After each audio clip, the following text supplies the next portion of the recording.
Last June, I spent $2,000 on phones and accessories to see if a flagship phone is worth buying or if you're better off spending some of that money on stuff like peripherals. Today is pretty much the opposite of that. There are a lot of factors that play a large part in what phone people end up buying. A lot of the time your biggest considerations will be things like the camera, processor, the display, and your overall familiarity with the OS. And if you've got a budget in excess of $1,000, then you'll have absolutely no issue finding a flagship from the likes of Apple, Samsung, Oneplus, Asus, or whoever you want. But once budget becomes one of your requirements, it's not quite as easy to find the phone for you. If you're looking for a new iPhone, your choices are more limited, with the SE starting at $399 and the next cheapest option being the 12 mini at $699. Unless you wanted to get an older model like the XR or the 11 for $499 and $599 respectively. Regardless of your choice here though, the absolute floor for new iPhone prices from Apple is $399.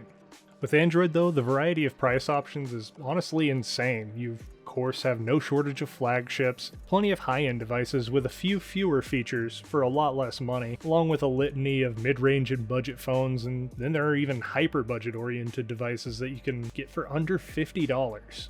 With all of that being said, how good are some of these phones? The Nord lineup came to the US in January of 2021 with the Nord N100, a $300 phone with 5G, 64 megapixel main shooter, and a 90Hz 1080p display, and the even more budget-friendly device that we're looking at today, the $180 Nord N100. I know that the N10 has gotten plenty of coverage since it first launched, and it's been pretty clear that whole time that it's a fantastic value for money device. But what about its cheaper brother? Well, let's start with what that $180 gets you. So to start, just like the N10, the N100 has a 90Hz display, but at 720p instead of 1080. They both have the same aspect ratio of 20:9 that the OnePlus 8 series phones had, but unlike any of those devices, the Nord phones have a headphone jack and micro SD card slots instead of a second SIM slot.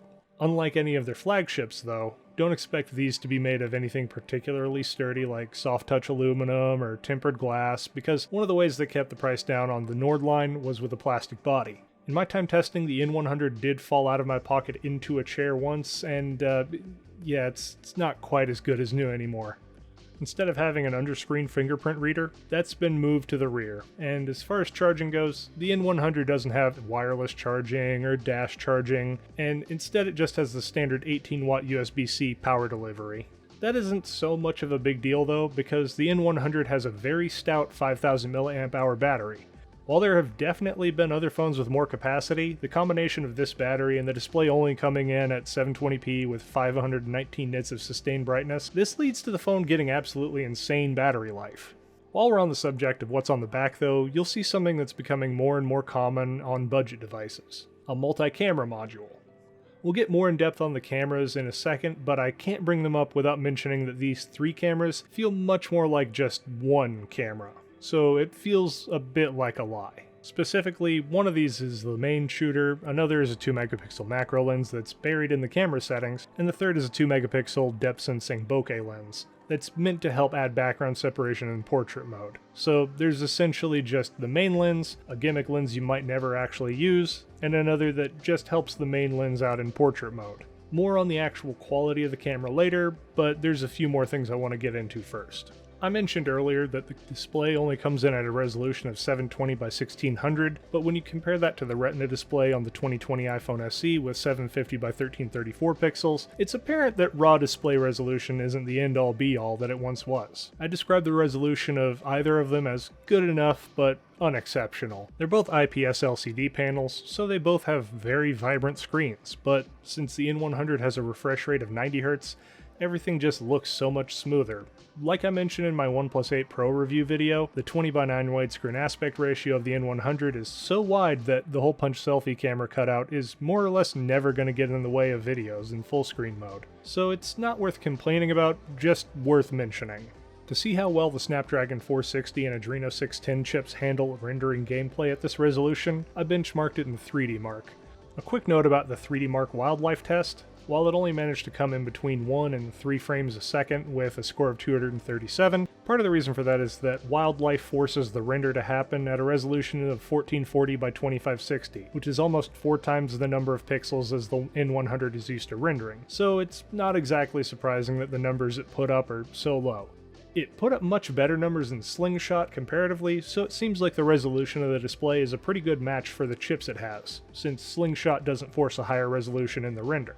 So to test that theory out, I played some Genshin Impact and CSR2 to see if I noticed any chugging or other issues, and compared the results with the same games on my OnePlus 8 Pro. And honestly, the results were pretty good. I didn't get a noticeably worse experience in Genshin, so it seems like all the slowdowns and chugging I was experiencing were related to network speed, since it's an online-only title. Meanwhile, in CSR, I noticed some weird stair-stepping on the curves in some of the cars, but when I look on the 8 Pro with almost 2 times the pixel density, the same exact stair-stepping is still present, so it's clearly not just a low-resolution issue with the N100, but the actual sprites being rendered. All in all, it seems to me that the resolution is not bad and that the CPU and GPU are paired with a good match for their processing power. I even suspect that it's a better overall experience with this 720 class display than it would be with a harder to drive 1080 class display with the same refresh rate. These weren't the only benchmarks I did while I was doing my testing either. I also put it through Geekbench and PCMark, and like I've said before in the past, benchmarks can really only show you part of the whole story. While the N100 comes in a lot lower than its flagship counterparts, these numbers are only useful if they have much more in common in terms of what's required of them. This is why when channels like Linus Tech Tips benchmark something like a GPU, that's the only part of their test setup that changes from test to test. It's not so straightforward to compare two phone GPUs when one has to run a 1440p resolution screen at 120 frames per second and the other only has to put out 720p at 90. Their workloads are totally different, and comparisons aren't so straightforward. For a more straightforward comparison though, we need to go back to the cameras for a more in-depth look. If we take a peek at some of the test shots I've got here, there are a few things that become apparent very quickly. For one, the colors aren't particularly good when compared to other phones about as old as the N100, like the OnePlus 8 Pro from last year, but it also doesn't look as good as the shots from much older flagship hardware, like what's found in the 2020 iPhone SE, which has the same camera module as the iPhone 8, or even the Google Pixel 2 XL from 2017. While a lot of flagship features seem to trickle down to the budget space, it seems like this hasn't quite happened with cameras just yet. Looking at the raw specs, the N100 has a 13 megapixel main shooter to the Pixel 2 XL's 12.2, and both have an 8 megapixel selfie camera, but there are a few differences that tip in favor of the Pixel's camera still that make it clearer why it's better. For one, its main shooter has a wider aperture than the N100's, coming in at an f-stop of 1.8 to the N100's 2.2. Without getting too in the weeds about what this means exactly, the long and short of it is that the 2XL is able to let more light in through its lens, and more light means that it's able to make sharper, less grainy or blurry pictures. I know that this is a gross oversimplification, but explaining just this could be its own video. Back to the subject at hand though, it isn't just the larger aperture of the 2XL's camera that gives it the edge over the much newer N100. There's also the fact that the 2XL has the same Sony IMX363 camera sensor that wound up in Google's Pixel 3, 4, and 5. While this doesn't sound like it would bode well for the quality of their newer phones, the end result is that Google has taken a software-first approach to their cameras. The 2XL has had a support life of about 3 years and has gotten the same software advancements to its camera that their newer phones have gotten. So, okay, fair. The Pixel camera has had 3 more years of software refinement that's gone into its image processing. I found similar results when comparing it to the iPhone SE and its slightly older camera module originally found in the iPhone 8. Additionally, the OnePlus 8 Pro was the most recent flagship from the same company that released the N100, so in raw performance, it's pretty much guaranteed that the N100 is going to come up short compared to these particular cameras. This isn't just about saying, ugh, $180 phone camera not as good as $1,000 phone camera. Outrage.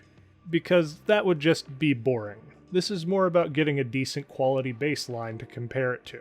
Moving on to video though, I am a bit disappointed because the N100 can only shoot at 1080p and 30 frames per second, even though by pixel count it should be more than capable of 4K. I'm not sure if this is just because the quality would suffer due to its relatively small aperture, or if it's a hardware limit I'm not aware of, or if it's just a software limitation put in place because OnePlus decided that you didn't need more from a device that only has a 720p class display, or even maybe just to make the N10 5G even more appealing than it already is in comparison. Regardless of the reason though, a limit is a limit. Moving briefly to the front of the phone for the selfie camera, the quick rundown is that in noon sunlight, parts of the image seem bloomed or overexposed where other cameras seem to handle it relatively well, and the colors don't feel as true to life as they could be. The upside of this is that some of this could be fixed with software updates from OnePlus in theory, but I'm not sure that that's likely to happen down the line. Moving into the shade, it starts to look a lot more low in resolution and soft with even worse color replication. Taking a look at the macro lens, I was surprised but not shocked to find that they tucked it away in the menu under the More setting. With no video ability, not that you'd want to shoot video on it with all of its 2 megapixels, the end result of its photos are just grainy images, even in a controlled environment under a 150 watt LED studio light. The fact that they tucked it away in the menu like this makes it pretty clear to me that even OnePlus didn't have high hopes for it, and that they wanted it to be as hard as possible for you to accidentally stumble upon it. What it seems best suited for is just making the phone look more appealing by having an extra camera on the back, and all that really accomplishes is giving you false hope. That just leaves one more lens on the back, the 2 megapixel bokeh lens. In photography, bokeh refers to the out of focus area, usually behind but sometimes in front of the subject. Bokeh is much harder to achieve on the tiny sensors found in smartphones, so to achieve this depth of field effect, a lot of manufacturers turn to things like AI face detection in order to accomplish it. With a second lens in a slightly different spot though, your phone could in theory take those 2 images and compare the difference in those perspectives to see what's actually part of the subject or in the background, and then process the image into a portrait mode shot with that data. If we look at the shot taken with the iPhone SE, you'll see all sorts of weird things like Link's cap being as out of focus as the rest of the background, and even more curiously, the blade of the Master Sword just dissolving right at the hilt. In comparison, if you look closely at the edge of Link, you can see where the depth of field effect is being applied, but not quite up to the edge of him, but overall it seems like a good implementation of portrait mode, even though it's still apparent that it's done in software. The use of additional lenses to gather more data prior to applying the depth of field effect seems to have paid off. That being said, this hasn't done anything to improve the negative qualities of this main shooter, so all of my complaints about shots being grainy, blurry, and having poor color replication still stand. In comparison, the same shot on the 8 Pro has virtually no halo around the subject where you can see that it's just digital processing, and it has much better color recreation. That having been said, OnePlus does not say whether or not they use additional lens data in order to make this more accurate, so it's hard to say if this is just better implementation of the same technique, or just a much better version of single lens portrait mode processing. Either way, software processing like this is much more likely to trickle down into budget devices than hardware because all of the cost of development is essentially already paid for. I'd have liked to see OnePlus cut the macro lens altogether and put that money towards a better main shooter. This would have cut the worst part of the phone out of the equation and gone a long way towards fixing the next weakest part of it, because frankly, there aren't a lot of other complaints that I can make about the N100. Sure, it has a plastic back, a 720p screen that's not particularly bright, and isn't 5G, but all of those are trade-offs that bring down the price or help stretch the battery life. The near useless macro lens is an additional feature that's just a waste, and money spent on it could have been spent improving it where it was weak instead. All in all though, in spite of this, if you're looking for a new phone and your budget is under $200, there's a lot of reasons why the N100 is worth considering. There are plenty of other devices in the same price range worth looking at too. This review may just be covering this specific budget device, but these points by no means only apply to it. There's a glut of phones like this on the market right now, many with the exact same specs and selling points that are actually just a gimmick. So tell me what you think down in the comments. Is there another phone in this price range that you think is a better recommendation? Is there another one that didn't waste money on a bad macro lens to make it look more like a higher end phone than it really is? Is there another phone on the market that costs just a little bit more money that feels way more worth it because the manufacturer got better components into it? Let me know. Until next time though, have a good one.